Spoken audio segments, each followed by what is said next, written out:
Ever opened a message on Messenger and noticed a blurred image warning? That's Messenger's new Nudity Protection feature. And in this video, I'll show you how to turn it on for extra privacy and safer chats. First, open the Facebook Messenger. Now tap the 3 horizontal lines in the bottom right corner to open the menu. From here, tap on Settings. Next, scroll down slowly until you find the Preferences section. Then tap Privacy and Safety. Inside this menu, look for the option called Nudity Protection.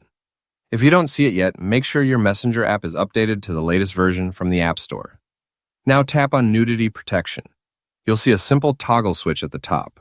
Turn it on. Once enabled, Messenger will automatically detect and blur images that may contain nudity before they fully appear in your chats. You'll still have the choice to view the image if you want, but Messenger adds a warning first for extra protection.